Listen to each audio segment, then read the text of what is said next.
Hi, I'm Daryl Urbanski, and welcome to the Best Business Podcast. My mission is to help create 200 new multi-millionaire business owners. How? You'll do better when you know better. In my interviews, you'll hear from self-made millionaires, seven-figure business owners, authors, and world-class experts sharing how they did it so you can too without experiencing the same obstacles they did. When your life and your business grow as a result of what you're about to discover, please call me and tell me about it. The number to leave a voicemail is 1-888-844-GROW. That's 1-888-844-4769. Long distance charges may apply. Dial now to call me, connect, share your personal story of how my interviews have helped, or share your current challenges and frustrations so I can connect you with an appropriate course, coach, or help you if you connect. Now, if you like this interview, please share it with a friend you think will benefit. They'll appreciate it, and I will as well. You can also connect with me on social media. Look for Daryl Urbanski, D-A-R-Y-L, Urban Ski, U-R-B-A-N-S-K-I, and add me so we can be friends. Now sit back, relax, and enjoy what I've prepared for you right here, right now. Hello, everyone. Thank you for joining us. My name is Daryl Urbanski, your host as always. Today we are joined by a returning guest, the sales whisperer, Wes Schaeffer. And Wes is a ruthlessly pragmatic entrepreneur, sales trainer, copywriter, and speaker who believes marketing is just selling in print. He's the author of The Sales Whisperer Way and The Definitive Guide to Infusionsoft. Wes combines common sense with formal training and attention to detail pounded into his hard-headed skull during 4 years at the United States Air Force Academy to help professional salespeople, sales managers, business owners, and entrepreneurs achieve nearly miraculous growth fast. After being in the game almost as long as I have, and interviewing, well, actually maybe longer than I have, and interviewing countless experts, I thought I'd ask Wes to come on our show again to share with us some of his wisdom about the importance of having sales be the focus of your business. He now calls Southern California home with his wife of 20 plus years and their 7 children. Yes, 7 children. He knows what causes that and refuses to give it up. So Wes, thank you for joining us, my friend. I appreciate your time and coming back. How are you doing? I'm good, man. Thanks for having me. Yeah, thanks for having me too. So we were just talking about this before the show, and I think it's really important because a lot of people get caught up in, when you have different clients, you work with different people, everybody has different KPIs they want to focus on. Some people want to focus on reach. Some people want to focus on engagement. Some people want to focus on leads. Some people want to focus on bottom line revenue. But at the end, that's where I feel at the end of the day, the name of the game kind of is about sales. Would you agree? Do you think that that's not? What about Elon Musk saying, we're not about, like, can you speak to that a little bit? Like, how important is sales? Look, Elon Musk is hanging out smoking dope with Joe Rogan, man. So you can't trust anything that guy says, all right? Yeah, I mean, bottom line revenue, that's the measurement, right? It's not how much you make, it's how much you keep. Jeff Bezos now, he can probably argue that a bit. I think it's been a while. It took him a long time to make some money, but it's a whole nother beast. For you and me, we need to make money, right? If we spend money on Monday, on marketing efforts, we need it to come back by Friday. We got bills to pay. And it's too easy to get caught up in all this fun stuff, Instagram stories and, getting Facebook followers and whatnot. But it's like, how do you monetize all of that? People forget everything you do online or direct mail or at a trade show or on the phone is selling. You're selling me on clicking. You're selling me on watching your video. You're selling me on why should I like or comment or share? Why should I subscribe? Why should I make you my default, or move you to see first instead of standard, on notifications? All of that is a sale. And, selling, the word sales, it has a negative connotation now, but it comes from the Norwegian word that means to serve. And so if you really understand that and internalize it, it's going to change how you do business. It's going to change how you live. Right. So for a lot of our businesses, we have to sell or die, but people don't like selling. So is that because they're approaching it the wrong way? Is that, what if, Yeah, yeah. it's hey, I don't like hardcore, pushy, cheesy, takeaway closes, traditional selling either. But you need to understand that every interaction is a sale. Okay. When you go out to eat, it's a sale. How does the front of the store look? Do they make you see a hostess and then go sit down and wait? Hmm. What's the sound like? What's the lighting like? What are the smells? Okay, when they show you the menu, okay, they have prepared that menu to maximize their profits. Okay, and when they tell you the special, and then oh, you'd like to have a salad instead of fries with that. Oh, well, that's $1 extra. Really? Do you have to charge me that? Oh, I'll just bring it to you. You know, it's all a sale. It's like a fish like waking up one day and going, "Oh my gosh, I'm in water. I don't want to be in water." Like, well, tough luck. You're a fish. You're going to be in water. And so, as a human, you're in sales. Okay, so either you are part of someone else's plan or you're working your plan. That's it. And so, people, you can think you're not in sales, but I guarantee you, people are working processes on you, okay, to get your attention, to get your money. Now, you hit a key point there. I think that might be helpful to talk about. So you said people are working processes on you, and you said to get your attention and get your money. So let's talk about some stuff. I mean, I think I'm pretty good at sales. I probably have a I could probably be way better, like with any skill. But I think where a lot of people, like you said, they, like when people try too hard and then that's where it makes them also awkward. Can we talk about how to maybe approach sales with a different perspective? Like what I said there is first get their attention. So there's a process to it, right? It's not just going for a home run with the home, right? With every ball that comes across the plate. Um, First, you have to get their attention. I mean, that's the old school AIDA, right? Attention, interest, desire, action. That's been around forever. Has that changed? Is that updated? How does that translate to the new world?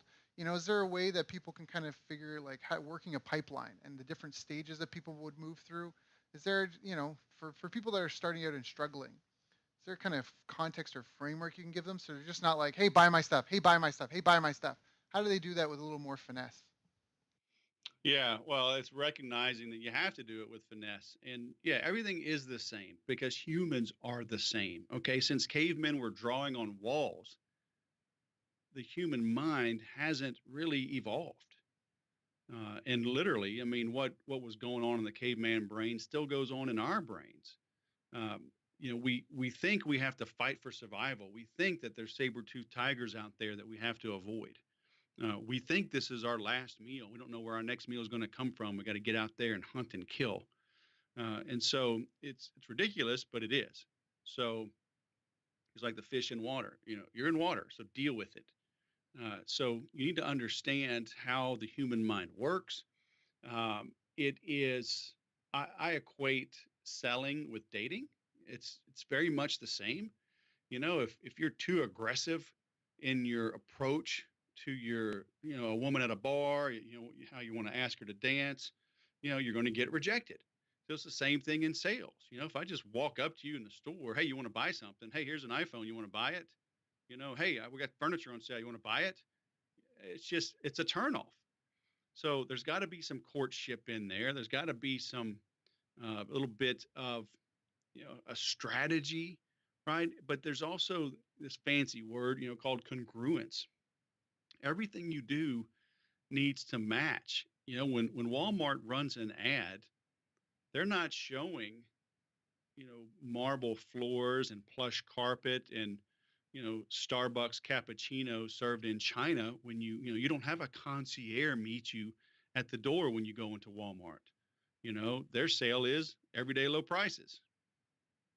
Whereas Nordstrom's, they do greet you. You do have someone help you walk around the store and help you buy. So their ads are different. So that's what's congruent. Okay, just like in dating, if you're reaching out to this woman and you send these nice letters and they're very elegant, like handwritten letters, and you send chocolates and a dozen roses, and it's on this fine parchment paper. And then you pull up in a 20-year-old, Toyota Corolla and the windows don't work. and you're in cut off jeans and messy hair, smoking cigarettes, she's going to be like, something isn't quite right here. Okay. And anytime the human mind is confused, it says no. Right. So that congruency plays in. So how you project yourself online, and that includes your paid advertising, right? But so your social media, what are you putting out there? What are your ads putting out there? When they hit your website, what do they see? Is it a congruent experience? And so that's why I have a program called Make Every Sale. And so the concept, the ultimate goal is that you make every sale you ever get a chance. That's like a baseball player saying they're going to get a hit every time. It's not practical, but it's a goal, right? You can strive for it.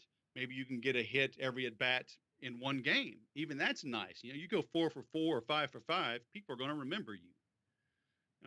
But the other concept is, behind make every sale is understanding that to make any sale, you have to make every sale.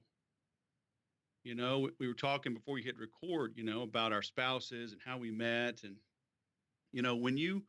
I met my wife at a country bar.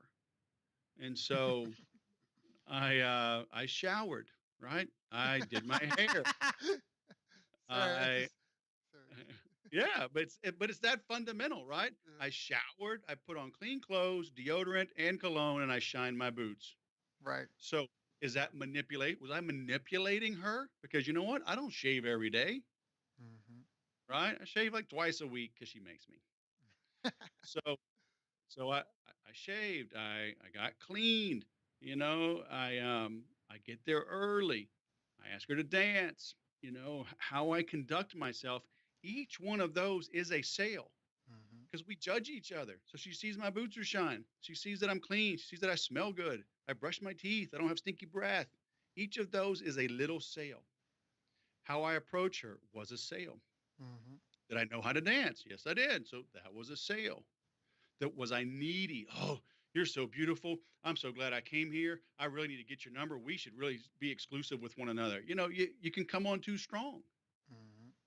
So every one of those is a sale. Okay. So you need to map this out in your business and make sure you have your processes down. Right. And, very few people do that. And so the good news is your competition is lazy. The bad news is you got to stay on top of this because things change. Okay, what worked a year ago isn't working as well today, and it won't work as well in a year. So you got to constantly be Can you working on can this. you give an example? What's something that used to work that doesn't work anymore, and what's working now? Well, there's all kinds. I mean, like when Facebook rolled out pages, Hmm. right? You had 80 or 90% exposure. And once they said, okay, this is a pay to play arena, in like 90 days, it went down to about 3% Yeah. uh, reach. Okay. Snapchat was all the rage. Then, Facebook, Instagram, buys Instagram. They put in the same kind of features. They crush them. Yep. So you're going to see, LinkedIn's all the rage right now. Everybody's a LinkedIn conversion specialist. So yeah, okay, it might work. But now what's happening is because everybody hopped on the Facebook bandwagon, YouTube and Google, old school GDN is coming back in vogue. Yep. You're not going to keep Google down. They're going to change things, make it more affordable. So you're going to have this kind of, Ford versus Chevy, right? Each year they're going to kind of leapfrog one another.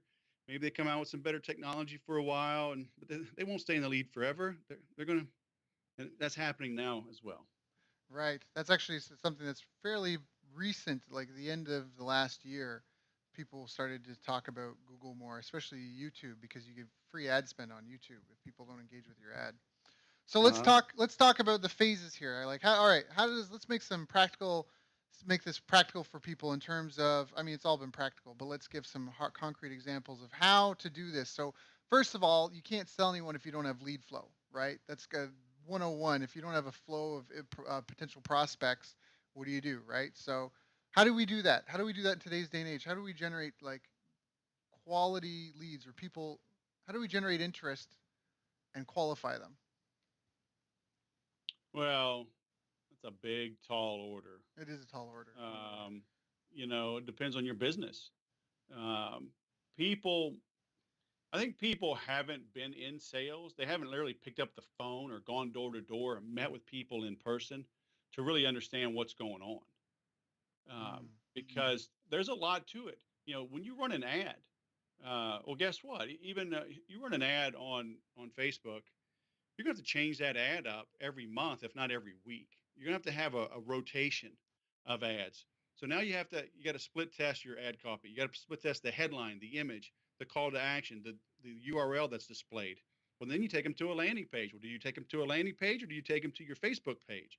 And from there, what do you do with it? Are you going to use your instant messenger, one of these bots? Or are you going to take them to your website? When you take them to your website, is that going to be like a gated uh, piece of information, or do you give them free information and then retarget them? There's a lot of things going on there, and people, well, I'm a funnel hacker. Well, great, go hack. Funnel hacking works if you have a very simple offer and you're selling to a consumer, and it's a one call kind of close sort of thing, or something that is very simple to understand, and people can make a quick decision. If you're selling B2B, you know, you're trying to sell $1 million of technology like I did to Google, or you're trying to sell $600,000 in coaching like I did to Dell. You're not funnel hacking them. mhm, Okay. mhm, You better show up showered with deodorant on and brushing your teeth. Okay. And understand who the stakeholders are and how to build a consensus to get somebody to spend 6 or 7 figures with you. That's a different sale. But each one, there's a process, and it is the same thing: the attention, the interest, right? The desire. If there's no call to action, there's no action taken. So it's not a one size fits all as far as what works, but at its core, it is, because humans are humans. mhm. Okay, you need to understand that we as salespeople have to adjust how we sell to match how our prospects prefer to buy. Okay. If you have an 84 slide deck, and a 200-page manual and, brochure, and you're going to go through the whole thing, and you're dealing with a high D, a high I, a charger, a dominant, an influencer, you don't go through that presentation. Right. Okay. They don't have the attention span or the interest in Yeah. it. Yeah. So you cut to the chase, but you need to recognize that as the salesperson, right? We have to see, pick up on the signals, and deliver it the way they want. But most people don't. They do their own thing. It's like, hey, this is the way I do it. This is how we're going to do it. Tough luck. But the problem is, it's tough luck for you. Okay, because if you don't adjust how you sell, you're only going to sell 20 to 30% of the people that you meet, and you could easily double that if you had a process. So right. So that leads into my next question, where if someone wants to master this skill, how do you like if I know I can go to the gym and I can rep things out, right? I want to be able to do muscle ups. I want to be able to Nope. do a handstand, right? I can just rep this out. I can put in 10,000 hours and hammer that out. What do you have to do that for sales? What are some of the key tenets that you need to focus on, the skills you need to develop?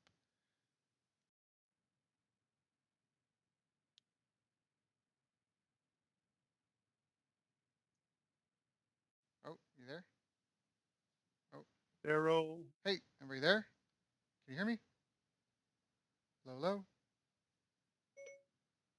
hello, hello. Hey, man, you there? Yeah, I'm here. Can you hear me? Yeah, you just disappeared for a bit. Oh, all right. Let me make a note. I'll have our audio guy edit that out. All right. Sorry, I was asking about how do we rep this out. My question, Yeah. yeah. Did you hear that part? And then I just disappeared, or Uh, yeah. I mean, I kept going. There was kind of some static. It just went away. So I wrapped up my answer. I mean, you heard the whole answer, I right? heard your whole answer, and then I Okay. replied, and then it was like Oh, maybe I was on mute the whole time. Maybe I didn't unclick mute because I went on. I gave the answer, and I was like, here, hold on. I'm just gonna make a quick note of the timestamp. So 17 to 18, well, probably 19. Okay. So check 17 to 19 minutes. All right. So my question was, and I'll repeat this again just in case it was. So how does somebody rep this out? Like I know that if I go to the gym and I want to, master muscle ups, or I want to learn how to do a handstand, I know that I can just focus on a few skills and I can just put in the 10,000 hours to try to master that. What are those skills that I need to master as a sales rep? or in sales in general, not the sales rep, but to help master sales? Well, it's understanding that you got to get the reps in. Um, Understanding that your number one job is to prospect. Okay, it's not to sell, because I can't control if somebody buys from me. Okay, and you have no guarantee that you're going to hit your muscle up goal, but you can show up every day, right? You can, skip the beer and have an iced tea, right? You can skip the cupcakes and, have an egg white omelet, and do that for 90 days or 6 months, while you do your lifts. But then, even recognize, the hip bone's connected to the leg bone, right? And you start doing pull-ups, maybe you recognize you don't have good grip strength. So you got to work on your forearms and your wrists and your hands. You may recognize that your shoulders are weak. You got to add some shoulders in there. And then, oh man, the core really kicks in. Oh, I better start doing more sit-ups and ab work and whatnot, right? So you start expanding, but you can control, are form follows function. Right. You you do the function of the lifts, and then like, where are you sore? Where are you having to cheat to compensate to get that last one? Okay, that tells you where you need to focus. So in sales, you need to recognize prospecting is your number one job.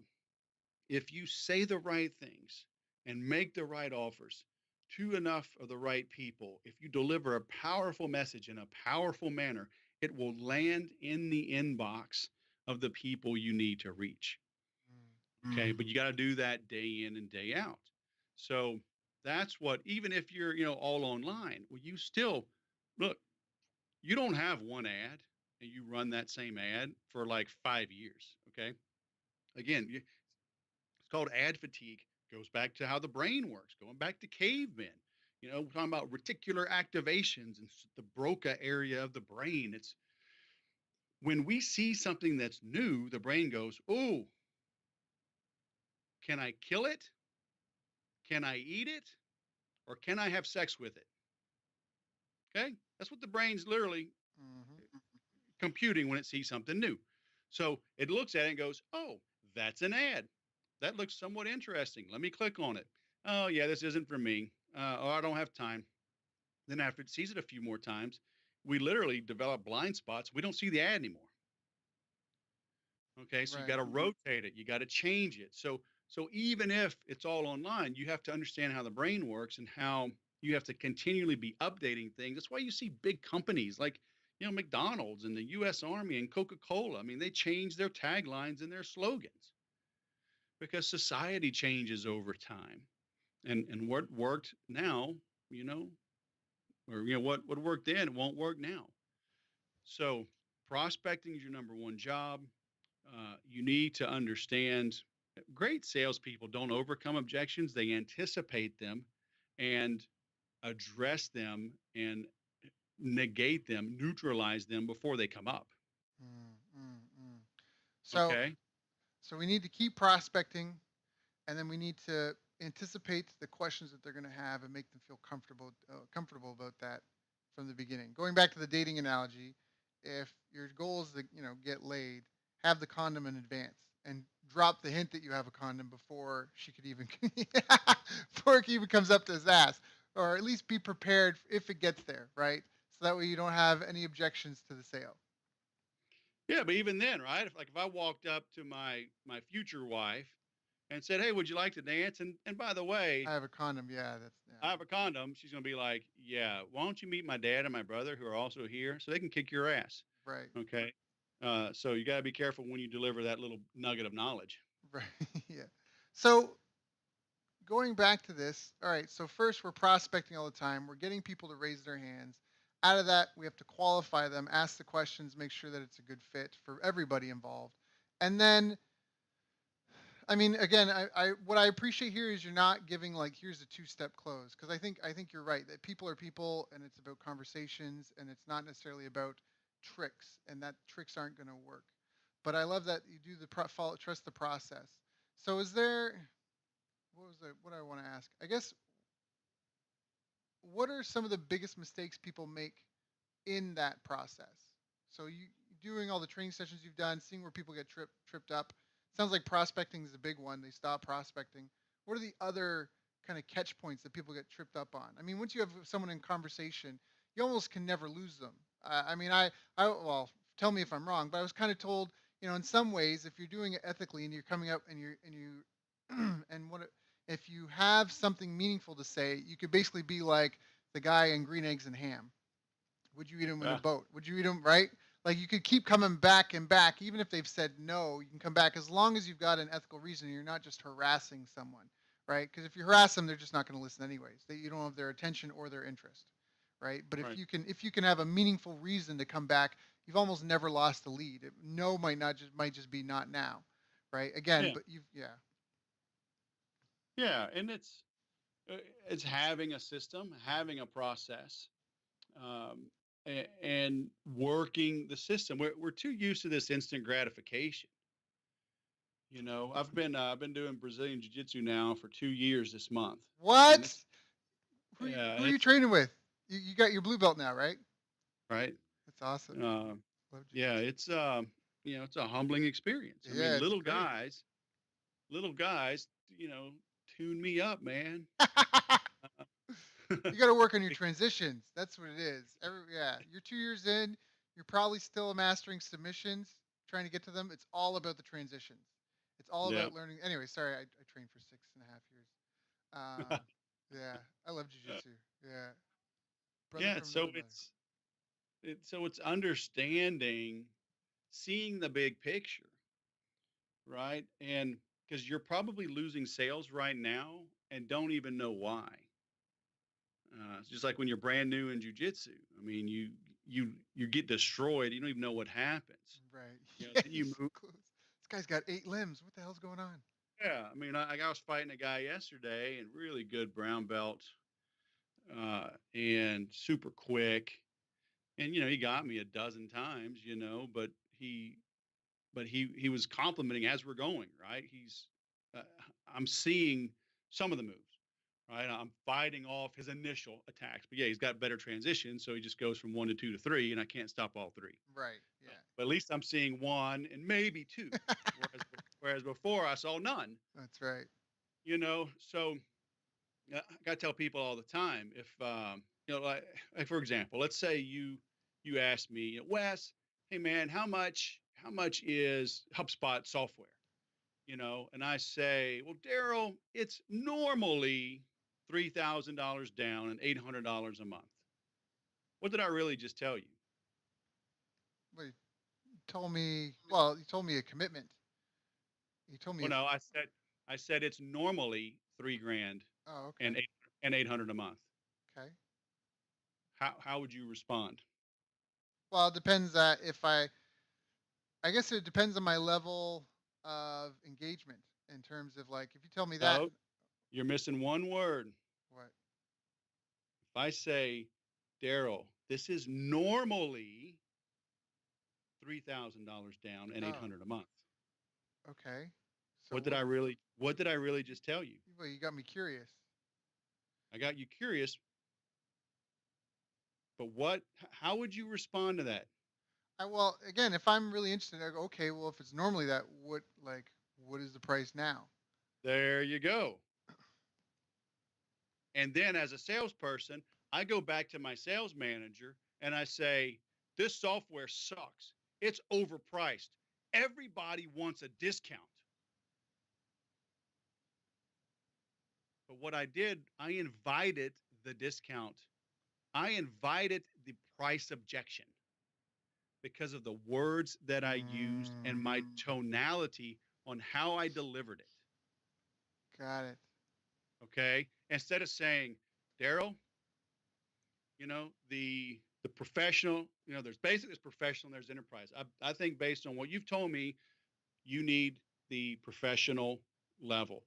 It starts at $3,000 down, $800 a month. It includes 90 days onboarding. You get my bonuses, boom, boom, boom. It includes access to the Make Every Sale program. It includes porting over your entire blog, 60 pages of your website redesigned, blah, blah, blah, blah, blah. When would you like to get started? Okay, now I'm adding value. I'm justifying the cost, but people don't do that. Okay, so salespeople, that's what I'm saying. Your number one job is to prospect. You need to have a process. You need to make sure you're not inviting objections into your life, which most people are, right? Just like jujitsu. If your hand placement is the wrong area, if your foot's in the wrong area, you're leading with your head and just open yourself up to guillotines. Like, the guy always gets me in a guillotine. Well, yeah, idiot. You just Sticking your neck hair.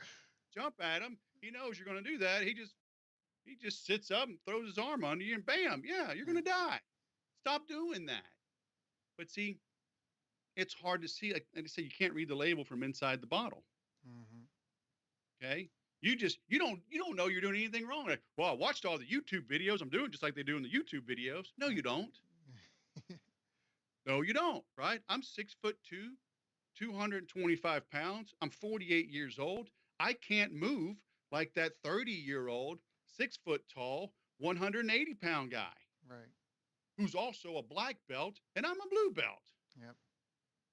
Okay. Yeah, I think I'm moving like him, but I can open my legs up like 90 degrees. He can do a full split. He's going to do things differently. So do you care enough to have a coach? Do you care enough to record yourself? When I got serious about sales, I hired a coach, and the first thing he made me do was record my prospecting calls. Then we broke them down. So when I got serious about golf, I was 23 years old. I went to a golf pro. He filmed me. When I got serious about speaking, I went to a speaking coach, 2-day workshop. They film you. Okay. You want to get serious? Record yourself, have somebody sit there and listen, make the calls while they're there. That's how you're turning into a professional and not a dabbler. So it sounds like, again, this is about harnessing like any craft, whether it was tennis, whether you're trying to learn how to do the bobsled. It's about time under pressure, time under tension, time in the arena, and Yep. then having someone that can help you improve, that can observe, that can watch and give you tips and pointers on how to do it a little bit better. So you just got to get there. You got to go out and embarrass yourself. You got to pick yourself up, go back out again. And sooner than later, somehow, one way or another, you'll start doing this with better finesse. And really, the learning curve is up to you. You can fumble this out and figure it out on your own, but you'll expedite your progress if you're, one, surrounded by people who have the same goal that you have, or two, if you have someone who's specifically there to mentor, coach, and guide you on it. Right. Yeah, and that's what's hard to find. I think people deep down, we get in our comfort zones. Again, going back to the brain. I mean, how does it work? And being embarrassed, learning something new. I mean, that's all hard. It's scary. We it's hard. It's hard to grow beyond any place that you see yourself. Like if you can't envision yourself doing something, you're not going to do it, regardless of who you're around. Right. So do you have a good team? Like my instructor, he's literally finished last year #1 in the world for his age group. And we go hard. Right. And not that I've ever beaten him, but, I've gotten close twice in 2 years. And when and if, I ever do catch him, I don't think he'd be upset. No. He'd be like, hey, finally, good job, but he goes hard. But everybody I train with, they don't care if I get them. Right. And it took me about 18 months to not care if a smaller, younger, less experienced person gets me. Right. Because I'm in there. I'm not there to beat my training partner. I'm there to get better. Right. Okay? And so, yes, I can do my core set of moves because I'm bigger than most people, and I can beat a smaller guy. But I mean, like 2 weeks ago, this guy, he's a brand new blue belt, but he's a lot smaller than me. And I'm like 6 months ahead of him. So I got size on my side and experience. Right. Uh, but I wasn't fighting him to beat him. I tried different moves, Yes. right? And it's like, I'm in training. Let me see if I can pull it off. And I couldn't. And I missed it. I tried it, and it was the first time trying to move, and I missed it. He choked me. Yep. Okay, tapped out. We started again. It's like, I don't care. Yep. It's So are you around people that really have your best interest at heart? Now, You know, does that help with sales to detect? Because now you're talking about being detached from the outcome and just enjoying the process. Now, does that help with sales? What if you have a for sales sure. manager that's got quotas and you have that outside pressure? Do you still need to try to detach from it and just focus on the process itself? Um, you absolutely, if you can't detach, the old adage is if you're not ready and willing to walk away from the negotiation table, you have no business being there. Hmm. Okay. And that's where you got to figure out, are you in the right company? That's why I ended up on my own, right? Because I worked for assholes. Right. And so I would train, I bought programs on my own. I tried to get better. And as I got better, I outgrew my coaches. Right. Okay. I outgrew my sales managers. And so, like where I train jujitsu, it'll take me 20 years to maybe outgrow my instructor, Oh yeah. right? But I mean, after 20 years, he's been doing this 34 years. So in 20 years, he'll be at 54 and I'll be at 22. Yep. So I probably won't outgrow him even in 20. Hmm. Okay. So are you around people that help you get better? And so, because look, I understand. I've been there. I've had managers say, at the end of the month, end of the quarter, end of the year, you know, you will fly out there and you will sit on their doorstep until they see you. We need this last minute order. Okay. And I wouldn't do it. I mean, fortunately, at least my immediate bosses were cool enough. They're like, you do have to fly up there because they need to see it on your expense report. But I literally flew to another state and sat in the hotel for a day and flew home Mm. because that was the kind of pressure we were under at this technology company. Mm. So, I didn't stay there long. Um, but if you're desperate, it's like a guy like dating. Guy really wants a girlfriend. Yeah. No, it's a You terrible way know, to approach it. he's running around the bar, whatever, running around high school. Will you go to the prom with me? I really need a date. Please, please, please. And they're like, dude, you're a loser. No. Okay. You got to have some game, even if you are desperate. Hmm. If they smell it, if they detect it, they're not going to give it to you. Yeah. Okay. So now, what about for the people that are listening to this that have heard that you can overteach versus sell? If right, there's consultative selling, but how do you have any tips or advice for that? Like, because there's a lot of concern about what to give away and what to say for free. I hear that all the time. Like, some people don't want to say too much because, I mean, if you're selling a piece of software, if you're selling like a hard, like a jacket or like a physical item that's different, if you're selling a product or service, sometimes if especially in the expert space, how do you balance that from giving away too much for free? Can you give away too much for free? Yeah. And like in my role, I mean, owning my own business, what I primarily sell is my brain, right? That's my intellectual property. Hmm. So, yeah, I mean, I could sit on the phone for a couple of hours and answer all of your questions and everything you think is urgent, and probably give you enough things to go on. Take you months to go implement what I just told you. Right. So, yeah, there's a balancing act there, and but the old adage is give away your best stuff for free up front. Hmm.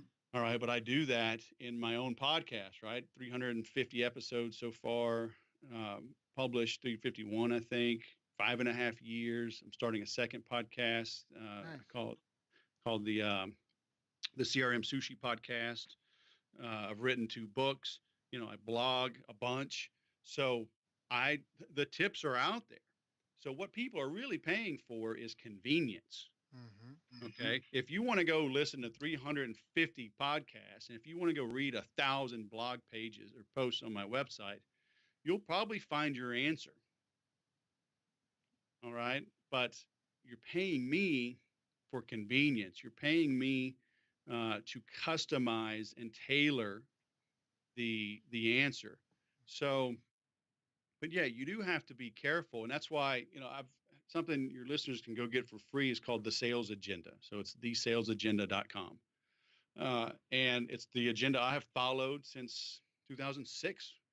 I was still in corporate America. I was just starting the Sales Whisperer, but I was still at a day job, at a family to feed, right? But setting clear expectations up front is so important. I call it close first and then present. I'm telling my prospects, I'm not showing up to entertain you. I'm not showing up to do a dog and pony. Okay. I'm showing up to see if there's a fit. Is there chemistry? Do we even like each other? Okay. Then we'll take it from there. But I'm going to have questions for them, just like a doctor. The doctor's not sitting there telling you how amoxicillin seeks out the bacteria and latches on to the nucleus and blah blah blah. I mean, no, they're like, oh yeah, you got a sinus infection. Here, take this, you'll get better.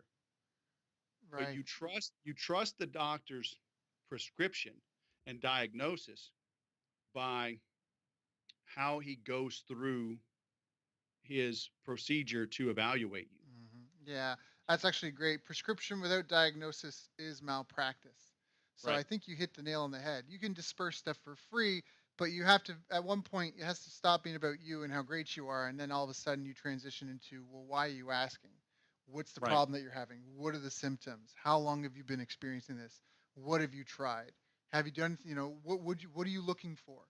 Right? That's, I think, where you have to get out of your own head and really focus on them and what they want, and then and like I love that you said you close first and then present, because I think that that's a good tidbit for people to remember if they're going to get into a sales presentation.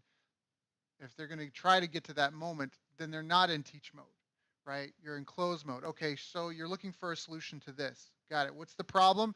All right, let's close first. So what you're looking to get a mentor, you're looking to for a service, you're looking for an agency, you're looking for a hat, you're looking for something. Okay, okay, good. So if you can find one that fits all your needs, that's what you want to buy. Okay, perfect. Now let's go through the questions, right? And now it's not Right. even really about teaching. And when you are teaching, it's consultative selling. Well, you want this one, not this one, because this, right? Right. Yeah, That's it. that's a good Yeah, that's you a good got tip. yeah, that's why I say like the questions you ask, I mean, they're good, but they're so broad. You have somebody brand new in business versus somebody 10 years in business, somebody with a team, somebody selling a complex, 5, 6, 7 figure sale, somebody selling a $100, $500 solution.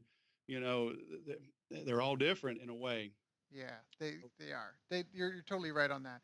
I think, and that's why I guess I was trying to get to principles and strategies, because like to avoid the tricks. If I was a team trying to, instead of talking about how to have good cop, bad cop, avoid that stuff from a principle standpoint.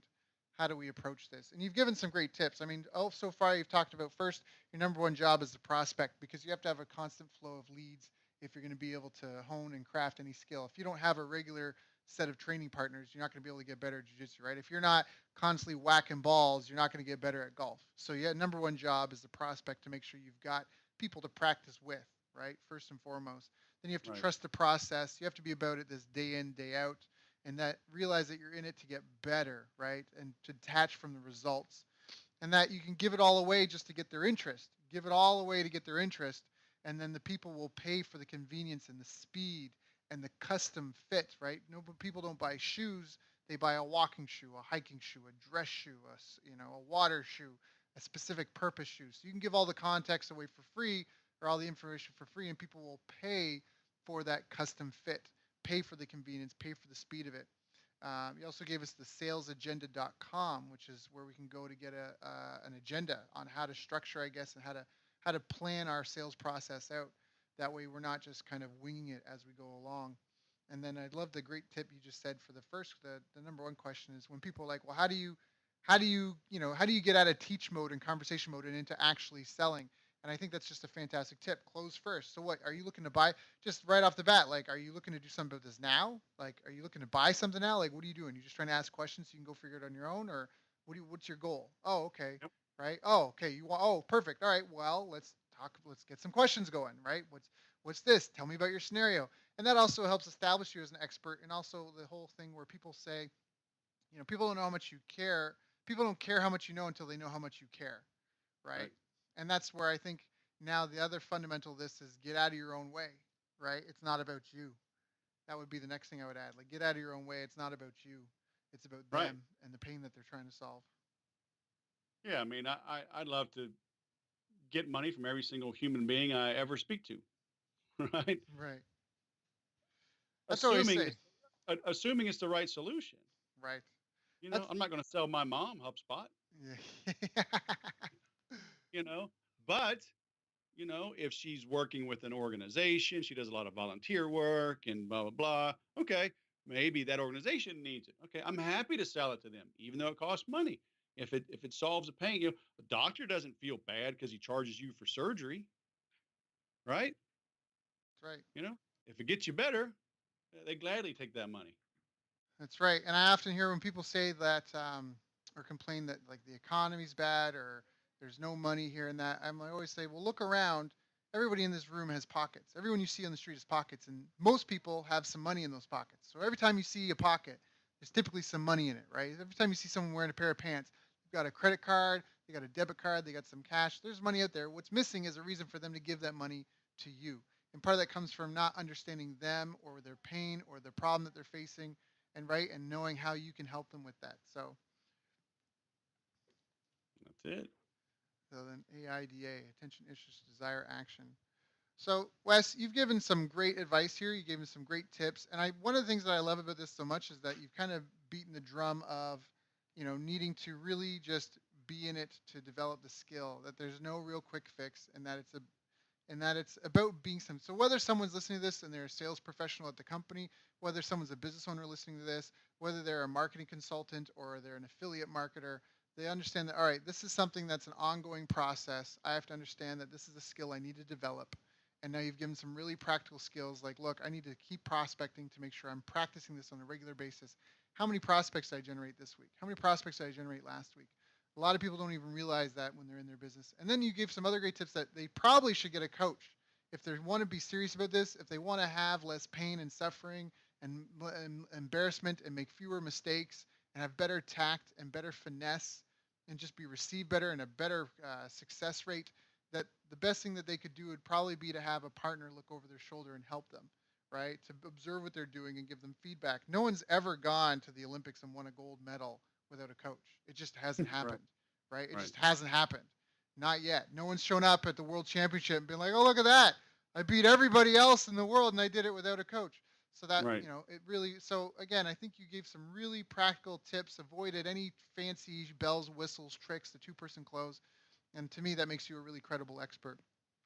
Anyone listening to this, if they want, they can go listen to the or go to the salesagenda.com, pick up that sales agenda. Wes, I'm sorry, what was your podcast again as well? It's thesalespodcast.com. There you go, thesalespodcast.com. And if anybody wants to reach out to you in person and say, like, Wes, what do you like? How do I work with you, engage with you personally? What's the information for that? Yeah, they can get it. Either of those websites redirects to my website at thesaleswhisper.com. So Oh, okay. it'll send you to a landing page on the site, and so from there, there's all my contact info. Contact us. It's all there, and so you can fill that out, and that'll come to me. Awesome. And so, Wes, is there anything that I haven't asked you that I should have asked you? Good grief, man! You asked me everything. I gave away the secrets I don't normally talk about. No, Well, I appreciate you No, joining. this was pretty broad, so and deep. So no, this was good, man. Yeah, good, good. Well, I appreciate having you here for a return. If any of you just listened to this and want to hear more of Wes, you can go check him out at thesaleswhisperer.com, thesalesagenda.com, or you can go check out our first interview we did with him and find out more about his background and how he became so good and what we talked about today. So, Wes, thank you so much for joining us, my friend. It's always an honor and a pleasure, and I appreciate you coming and sharing with us. Hey, man, thanks for having me. You've reached the end of our interview. Now, first, let me thank you for listening. I appreciate and respect you more than you'll ever know. And now I'd like to ask you a couple of questions. First, what 3 lessons did you just learn? What 3 aha moments just jumped out at you? Second, what can you implement for yourself and your business in the next 24 hours? Third, what can you give to someone else to help you with, or give to them to just do it for you? Whatever it is, remember taking action is the secret sauce to results. Now, if you think this interview would be helpful for a friend, please give them a link to it. It'll help them and it'll help me too. I'd also like to invite you to help me find out more about the challenges you're facing, your dreams, your goals, and how I can help you overcome what's holding you back. We both do better when we know better, and your success is my success. So please reach out and interact. You can visit our website, bestbusinesscoach.ca for Canada or California, where I'm from and where I'm living. You're welcome to also try out one of our paid programs. You can find us on YouTube, Facebook, and pretty much every other social media channel you can think of. You should also subscribe to the podcast, and if you're enjoying them, please leave us a nice review. It really helps. That's all for now. Once again, thank you. Take care of yourself, and remember, the world needs the best business you can build. And I believe in you.